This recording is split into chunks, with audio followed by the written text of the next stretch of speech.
السلام علیکم۔ سلمیٰ ایک انتہائی محنتی اور فرض شناس لڑکی تھی۔ اس نے ایک نہایت غریب خاندان میں آنکھ کھولی تھی، مگر یہ والدین کے رزق حلال اور ان کی اچھی تربیت کا نتیجہ تھا کہ اس نے شروع سے ہی پاکیزہ سوچ کو پروان چڑھایا اور محنت اور جہد مسلسل پر یقین رکھا۔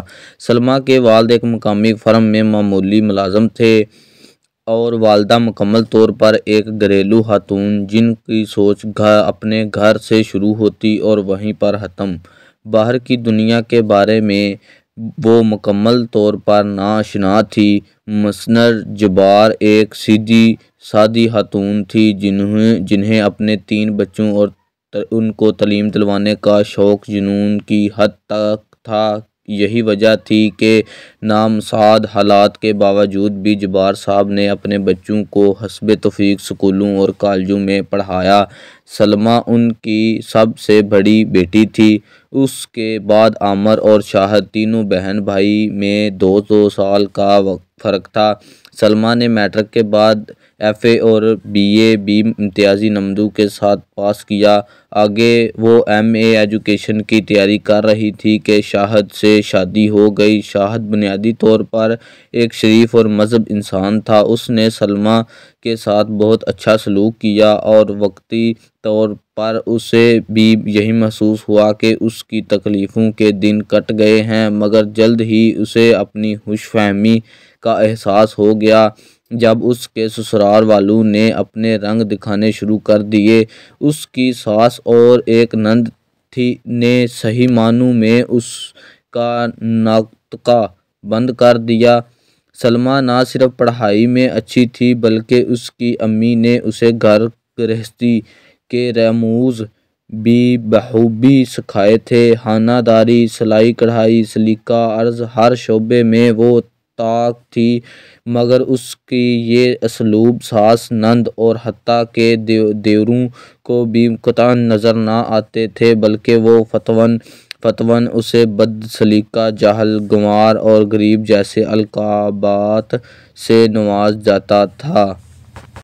اسے اسی بات پر حیرت ہوتی تھی کہ اس نے اپنے والدین و اساتذہ کو یہی کہتے ہوئے سنا تھا کہ تعلیم ہی اصل دولت ہے، روپیہ پیسہ تو آنے جانے کی چیز، تو پھر اسے غربت کا طعنہ کیوں دیا جاتا ہے۔ آہستہ آہستہ اسے اس بات کا احساس ہونا شروع ہوا کہ اسے معاشرے میں زندہ رہنے کے لیے دولت کی اہمیت بھی اپنی جگہ مسلم ہے، لیکن یہ اس کے والدین کی پاکیزہ تربیت اور رزق حلال کا نتیجہ تھا کہ دولت کے حصول کے لیے اس نے کبھی بھی غلط راستے کے بارے میں نہیں سوچا تھا۔ قدرت نے بھی اسے اپنی حالت کو بہتر بنانے میں مدد دی۔ سچ کہتے ہیں کہ نیت نیک ہو اور انسان کا عزم سچا ہو تو اللہ تعالیٰ غیب سے ایسی امداد مہیا کرتے ہیں جہاں سے اسے گمان بھی نہیں ہوتا۔ ایک دن سلمیٰ کی ایک پرانی سہیلی اسے ملنے آئی۔ اس کی حالت دیکھ کر اور خاص طور پر اس کے سسرال والوں کا رویہ دیکھ کر اسے بہت افسوس ہوا۔ سلمیٰ بھی اس سے سچ کو چھپا نہ پائی اور اس نے روتے ہوئے اپنی تمام داستان غم اسے سنا ڈالی۔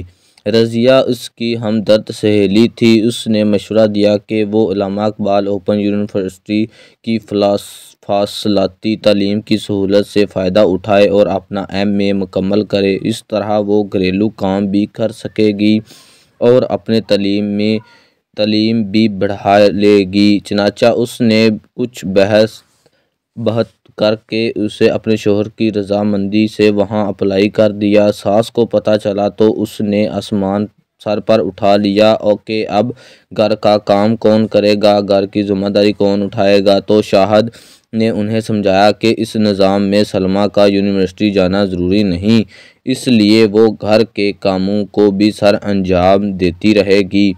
سلمیٰ سلائی کڑھائی میں تو ماہر تھی ہی، اللہ نے اس کی ایک اور طریقے سے بھی مدد فرمائی۔ وہ کچھ اس طرح کہ اس کے گھر کے قریب ہی ایک بوتیک شروع ہوا اور اس کی مالکن کو کپڑوں کی سلائی کرنے والی کچھ ماہر خواتین کی ضرورت تھی۔ سلمیٰ کو پتہ چلا تو اس نے خاتون سے بات کر کے کام کا آرڈر لے لیا۔ گھر کی سلائی مشین پر اس نے موٹر لگوائی اور اس کے ساتھ ہی اس کی اچھی تعلیم اور ریکارڈ کی وجہ سے قریبی پوش علاقے کے کچھ بچوں نے اس سے ٹیوشن لینی شروع کر دی۔ اس نے انہیں اتنے اچھے طریقے سے پڑھایا کہ وہ اس کے گردیدہ ہو گئے۔ جب اس کی ساس اور دیوروں نے دیکھا کہ وہ گھریلو کام کرنے کے ساتھ پیسے بھی کما رہی ہے تو انہوں نے سختی بھی کچھ کم کر دی اور لالچی لوگ تھے۔ شاہد کے علاوہ دونوں دیور پڑھائی میں مکمل پیدل تھے۔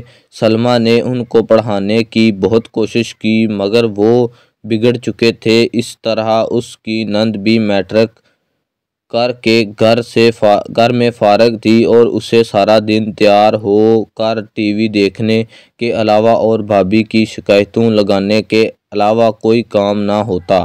سلمیٰ کی ماں جب یہ ساری صورتحال دیکھتی تو اسے بہت رنج ہوتا مگر پھر شاہد کی شرافت اور اس کے حسن سلوک کو دیکھتے ہوئے اسے کسی حد تک صبر آ جاتا اور وہ اپنی بیٹی کے اچھے نصیبوں کی دعائیں کرتی ہوئی چلی جاتی۔ شادی کو 2 سال گزر گئے۔ سلمیٰ کو گود ابھی تک خالی تھی اور اس کی ساس کے چلائے ہوئے نشتروں میں اس کے بانجھ ہونے کے طعنوں کا اضافہ بھی ہو چکا تھا۔ اسی دوران اس کا MA بہت اچھے نمبروں سے پاس ہو گیا تھا اور اس نے اسپیشلائزڈ کے لیے آگے اپلائی کر دیا۔ شاہد کی بھی پروموشن ہو گئی۔ سلائی اور ٹیوشن کا کام بہت بڑھ گیا تھا مگر سلمیٰ کو جیسے اللہ نے آہنہ حوصلہ دیا تھا وہ چپ چاپ اپنے سسرال والوں کے مظالم برداشت کرتی اور اپنی ساری کمائی ان کے حوالے کر دیتی۔ شاہد یہ سب کچھ دیکھتا مگر ماں بہن اور بھائیوں کے آگے بولنے کی ہمت اس میں نہ تھی۔ گھر کا بوجھ کم کرنے کے لیے اس نے بھی شام کو ایک فیکٹری میں جانا شروع کر دیا تھا۔ اسی دوران حکومت کی طرف سے اسکولوں کے پرنسپل اور سینئر اساتذہ کی حالی نشستوں کا اشتہار اخبار میں چھپا۔ تجربہ نہ ہونے کی وجہ سے سلمیٰ پرنسپل کی سیٹ کے لیے تو اپلائی نہ کر سکی مگر اس نے سینئر ٹیچر کے پوسٹ کے لیے فارم جمع کرا دیا۔ ساتھ ہی اس کا MA MPhil بھی مکمل ہو رہا تھا۔ اسے منتخب ہونے کی نوید مل گئی مگر اسے جو سیٹ ملی وہ سندھ پنو عقل میں تھی۔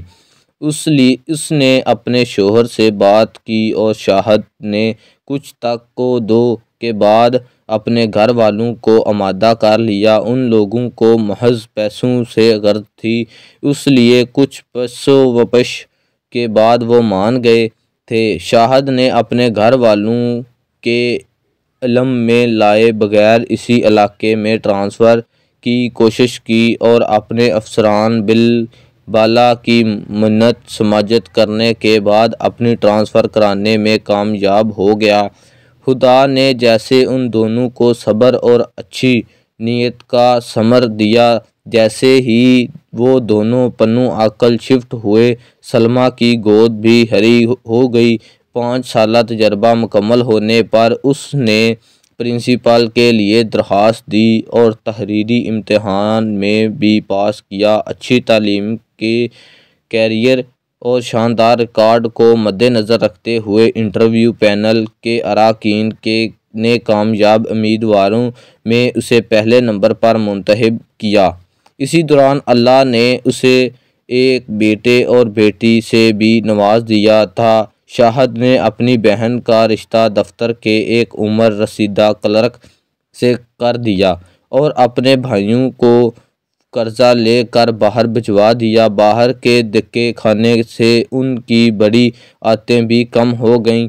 وہاں ان کو مزدوری کرنا پڑتی پڑی۔ اپنے ماں باپ اور شاہد نے ساتھ رکھ لیا۔ بیٹی کی شادی اور 2 نکمے بیٹوں کو باہر بھجوانے کی وجہ سے اب اس کے طرز عمل میں بھی تبدیلی آ چکی تھی۔ سلمیٰ اور شاہد نے نیک نیتی سے اپنے فرائض نبھانے، اپنے بہن بھائیوں کی مدد کی اور جہد مسلسل نے اپنے حالات کو سنوارنے کی سعی کی، جس کا نتیجہ انہیں معاشرے میں ایک باعزت مقام کی شکل میں حاصل ہوا۔ ہمیں بھی چاہیے کہ اگر زندگی میں کوئی راستہ دشوار گزار ہو تو مایوسی اور اندھیروں میں بھٹکنے کی بجائے اپنے رب سے لو لگائیں اور مستقل مزاجی سے محنت کریں۔ اللہ تعالیٰ محنت اور اچھی نیت اور خلوص کا صلہ کبھی بھی رائگاں نہیں جانے دیتا۔